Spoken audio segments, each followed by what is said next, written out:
আসসালামু আলাইকুম দর্শক, ওয়ার্ল্ড অ্যাফেয়ার্স 365 এর পক্ষ থেকে আমি রাজু আপনাদের স্বাগত জানাচ্ছি এবং আজকে আমাদের আলোচনায় আছেন আমাদের বিশ্লেষক কবির ভাই। কবির ভাই, আপনি কেমন আছেন? আলহামদুলিল্লাহ, আপনি কেমন আছেন? জি, আলহামদুলিল্লাহ ভালো আছি। তো আজকে আমরা আপনার সাথে আরেকটা বিষয় নিয়ে কথা বলবো, যুক্তরাষ্ট্র, ইরান এবং ইসরায়েলকে নিয়ে। তো আজকে একটা প্রশ্ন নিয়ে আপনাকে করবো এবং সে একটা প্রশ্নের পুঙ্খানুপুঙ্খানু উত্তর বা হচ্ছে আলোচ্য যে আলোচনাটা আমাদের দর্শকদের উদ্দেশ্যে সুন্দরভাবে বুঝার বলবেন। তো আমি প্রশ্নে চলে যেতে পারি? আচ্ছা, তো আমার প্রশ্ন হচ্ছে, যুক্তরাষ্ট্র, ইসরায়েল এবং ইরানের মধ্যে যে যুদ্ধ চলমান, এই যুদ্ধের শুরু থেকে কিন্তু আরব আমিরাতের যে দেশগুলো ইরানের বিপক্ষে গিয়ে তারা ইরানের শত্রু যে পক্ষ যেমন ইসরায়েল এবং যুক্তরাষ্ট্র তাদের সমর্থন দিয়ে ইরানের উপরে যে সামরিক যুদ্ধের আক্রমণের ভাব নিছিল তারা। তো সেটা অনেকটাই ভাইরাল ছিল, কিন্তু পরবর্তীতে দেখা যাচ্ছে যে বর্তমানে এসে সেই বিষয়টা তাদের ভিতরে নাই, যে ইরানকে আজ ওদের পক্ষ নিয়ে আক্রমণ করতে হবে এমন মনোভাব নাই। কিন্তু এটা কেন নাই এবং কি জন্য তারা এটা থেকে স্টপ হয়ে আছে, এই কথাটা আমাদের দর্শকদের উদ্দেশ্যে একটু বলবেন প্লিজ। ওকে, আপনি খুব চমৎকার একটা প্রশ্ন করেছেন। কারণ হচ্ছে আরবের যে দেশগুলো, সৌদি আরব, কুয়েত, কাতার, বাহরাইন, জর্ডান, সহ যে আরব দেশগুলো আছে, তারা সবই কিন্তু মুসলমান দেশ এবং ইরানও মুসলমান।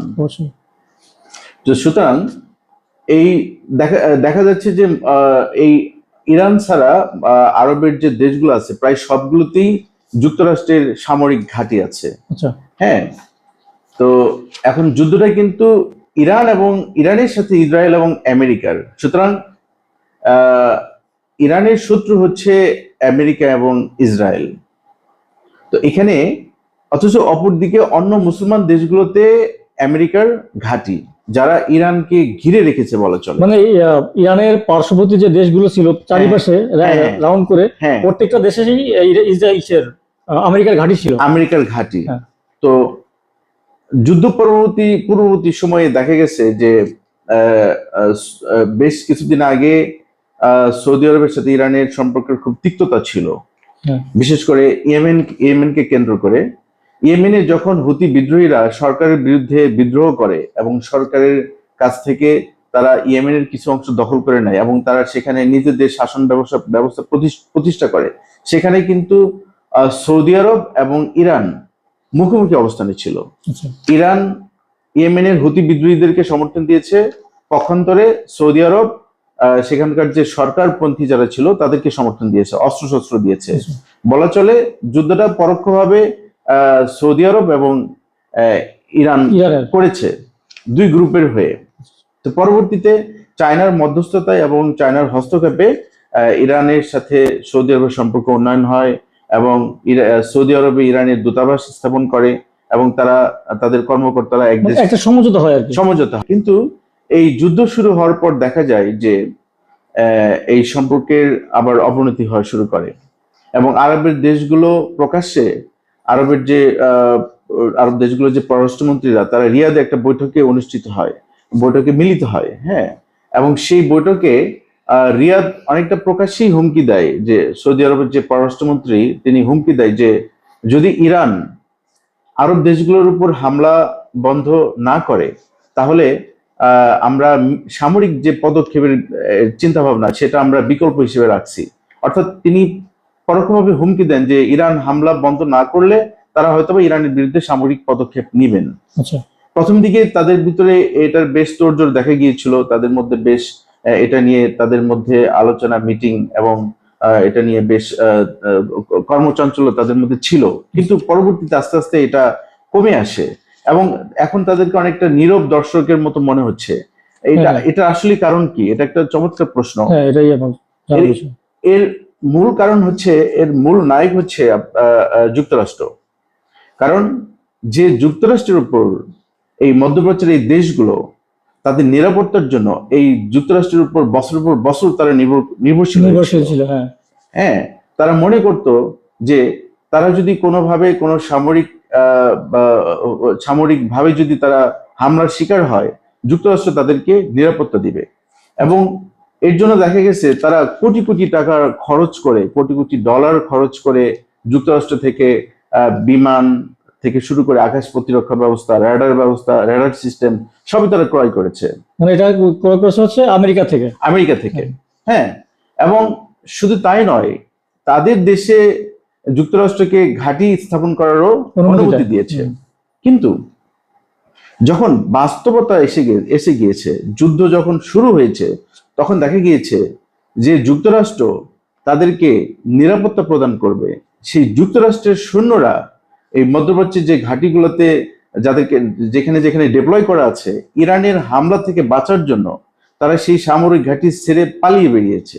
বিভিন্ন জায়গায় লুকানো ছিল। এখানে একটা কথা আছে, সেটা হচ্ছে যেখানে লুকানো ছিল ইরান কিন্তু সেইখানে চিহ্নিত করেই কিন্তু হামলা করেছে। দেখা গেছে ইরান যে রক্ষণ করতে গেছে সেই লাস্টে পলায়ন করলো। হ্যাঁ, যে দেখা গিয়েছে তারা সামরিক ঘাঁটি ছেড়ে আবাসিক স্থলে অথবা হোটেলে আশ্রয় নিয়েছে, ইরান সেখানেই হামলা করেছে। হ্যাঁ, এবং এতে করে কিন্তু যুক্তরাষ্ট্রের অনেক সৈন্য হতাহত হয়েছে। তো এখন মধ্যপ্রাচ্যে আরব দেশগুলোর অবস্থা এমন হয়েছে যে তারা একুল উকুল দুটোই হারানোর অবস্থা হয়ে গিয়েছে। আচ্ছা, আপনার কথার মধ্যে ভিতরে আমার একটু ছোট কথা ছিল, সেটা হচ্ছে যুক্তরাষ্ট্র এবং ইসরায়েলের যে লোকজন হতাহত হচ্ছে, এগুলো কিন্তু কোনো মিডিয়াই সঠিকভাবে প্রচার করে না, কিন্তু ইরানের কতজন হতাহত হচ্ছে, আহত বা নিহত যাই হোক, এগুলো প্রচার হচ্ছে। এখানে কিন্তু আমার একটা প্রশ্ন থেকে যায় যে ওদেরটা কেন আলোচনা আসছে না এবং ওদের কাউন্টিংটা আমরা শুনতে পাচ্ছি না। এর কারণ হচ্ছে যুক্তরাষ্ট্র এবং ইসরায়েল তারা সবসময় মানে গোপন ষড়যন্ত্র করে তাদের উদ্দেশ্য হাসিল করতে চায়। এটা শুধু ইরানের ক্ষেত্রে না, তারা সারা পৃথিবী ব্যাপী তারা মানে সত্যটা প্রকাশ করার চাইতে মিথ্যার আশ্রয় নিয়ে ষড়যন্ত্র করে ভুলভাল বুঝিয়ে সত্যকে মিথ্যাকে সত্য করে তারা তাদের উদ্দেশ্য হাসিল করে তারা ব্যস্ত। এই জন্য তারা এখান থেকে তারা মনে করে যে এই যুদ্ধ থেকে তারা সুবিধা নেওয়ার জন্য এবং তারা শক্তি দেখানোর জন্য যে আমাদের হতাহত হয় নাই, আমরা বিজয়ী এবং কিছুটা বোঝাতে চাই। হ্যাঁ, তাদের নিজেদেরকে বিজয়ী বোঝানোর জন্য তারা আসলে তাদের ক্ষয়ক্ষতির পরিমাণ, প্রকৃত ক্ষয়ক্ষতির পরিমাণ প্রকাশ করে না। এবং ইসরায়েলের যে সংবাদ মিডিয়াগুলো রয়েছে তাদের উপর নিষেধাজ্ঞা রয়েছে যে তারা সরকারের অনুমতি ছাড়া তারা নিজেরা এই ধরনের সংবাদ রিয়েলটা প্রকাশ করতে তাদেরকে বাধা দেওয়া হচ্ছে। হ্যাঁ, তো যেটা ইরান কিন্তু এখানে রিয়েলটাই দিচ্ছে। হ্যাঁ, ইরান এখানে প্রকৃত সংখ্যায় প্রকাশ করছে। এখানে কিন্তু একটা পয়েন্ট আছে, যেমন ইরান যদি তাদের ক্ষয়ক্ষতির মানে যে লিগ্যাল ইনফরমেশনটা বিশ্ব দরবারে তুলে ধরে, তাহলে কিন্তু বুঝবে যে ওরা কতটা ইরানের উপরে আঘাত হানছে। হ্যাঁ, ইরানে কিন্তু এটা প্লাস পয়েন্ট। কিন্তু যুক্তরাষ্ট্র যদিও ক্ষয়ক্ষতি বেশি হচ্ছে, কিন্তু তারা কিন্তু প্রকাশ করছে না, তাদের সম্মান অনেকটা হাই মনে করতেছে। হ্যাঁ, গুপ্তচর যেটাকে বলে। হ্যাঁ, এবং ইরান যুদ্ধের ক্ষেত্রেও কিন্তু তারা ইনসাফ এবং সমতার পরিচয় দিয়েছে, সাম্যের। কারণ হচ্ছে আপনি দেখবেন যুদ্ধ তো শুরু করেছে আমেরিকা এবং ইসরায়েল, ইরান না। প্রথমে তারা হামলা করেছে। ইরান এই হামলার প্রতিশোধ নেওয়ার জন্য তারাও হামলা শুরু করেছে।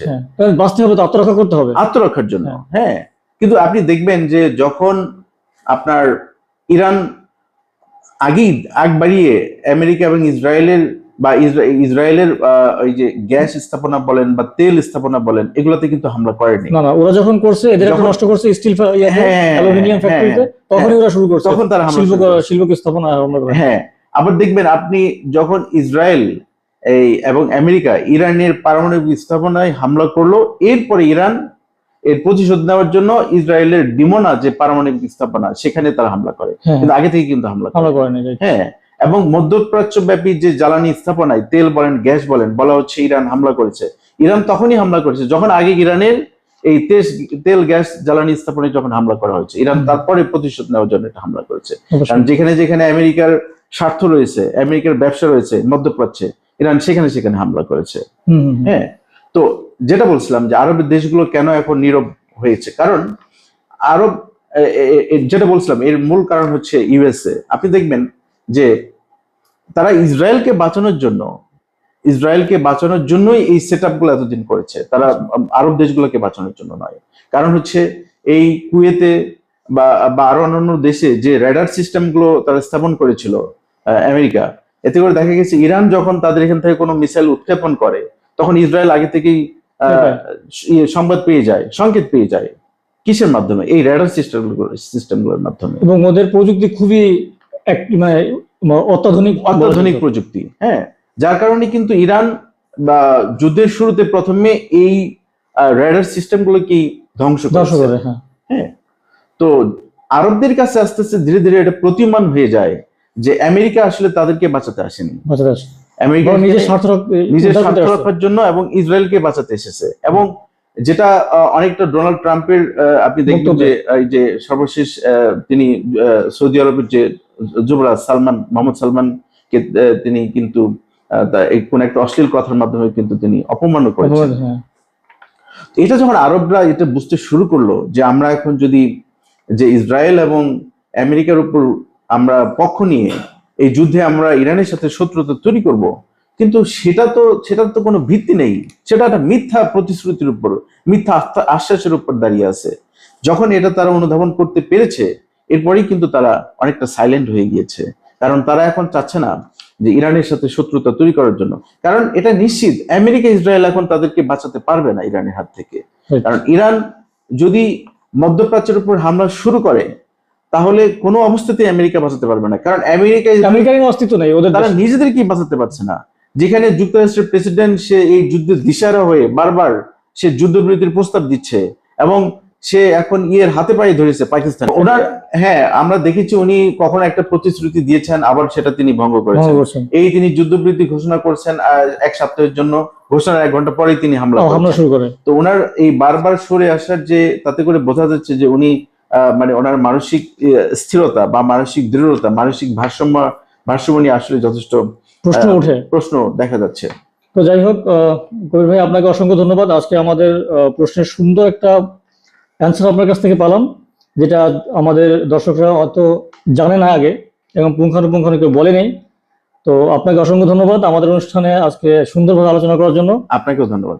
দর্শক, আজকের প্রশ্ন একটাই ছিল এবং একটা প্রশ্নের সুন্দর মতামত আপনারা দেখতে পেলেন এবং পুঙ্খানুপুঙ্খ উত্তর আপনারা পেয়ে গেলেন। আমরা আগামীকাল আবার নতুন কোনো প্রশ্ন নিয়ে হাজির হব এবং আপনাদেরকে বিস্তারিত জানার জন্য আহ্বান জানাচ্ছি এবং আমাদের সাথে থাকবেন। ধন্যবাদ সবাইকে।